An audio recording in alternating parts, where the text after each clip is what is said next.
ഭിക്ഷാടനം വലിയൊരു ബിസിനസ്സാണ് എന്ന് നമ്മൾ പലപ്പോഴായി കേട്ടിട്ടുണ്ട്. എന്നാൽ അത്തരം ഒരു ബിസിനസ്സിലൂടെ വിജയം കൈവരിച്ചവരെക്കുറിച്ച് നമ്മൾ അധികം അറിഞ്ഞിട്ടുണ്ടാവില്ല.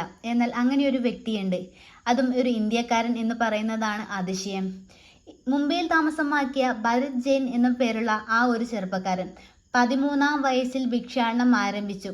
ഈ കഴിഞ്ഞ 40 വർഷത്തോളം ഭിക്ഷാടനത്തിലൂടെ അദ്ദേഹം നേടിയെടുത്തത് 7.5 കോടി രൂപയാണ്. മാത്രമല്ല, കോടികൾ വിലമതിക്കുന്ന 2 ഫ്ലാറ്റുകൾ അദ്ദേഹം സ്വന്തമാക്കി. അതും അദ്ദേഹത്തിന്റെ കുടുംബത്തെ താമസിപ്പിക്കാൻ വേണ്ടി. മക്കളെ നല്ല നല്ല സ്കൂളുകളിൽ വിട്ടു പഠിപ്പിച്ചു. തന്റെ കുടുംബം നല്ല നിലയിൽ എത്തിയിട്ട് പോലും അദ്ദേഹം അദ്ദേഹത്തിന്റെ തൊഴിൽ തുടരുന്നുണ്ട് എന്നതാണ് അതിശയം. തങ്ങളുടെ കുടുംബം പറഞ്ഞിട്ട് പോലും തന്റെ ഭിക്ഷാടനം എന്ന ആ തൊഴിൽ ഉപേക്ഷിക്കാൻ അദ്ദേഹം തയ്യാറായിട്ടില്ല. താൻ വളരെ ആസ്വദിച്ചാണ് ഈ ഭിക്ഷാടനം നടത്തുന്നത് എന്നാണ് അദ്ദേഹം പറയുന്നത്. രാപ്പകലില്ലാതെ ഇന്നും അയാൾ ജോലി ചെയ്യുന്നു. മുംബൈയിലെ പല പ്രമുഖ സ്ഥലങ്ങളിലാണ് ഇദ്ദേഹം ഭിക്ഷാടനം നടത്തുന്നത്. ഭിക്ഷാടനത്തിലൂടെ വിജയം കൈവരിക്കാൻ പറ്റും എന്ന ഒരു ഉദാഹരണം കൂടിയാണ് ഭരത് ജെയിൻ എന്ന ഈ ഒരു യുവാവ്.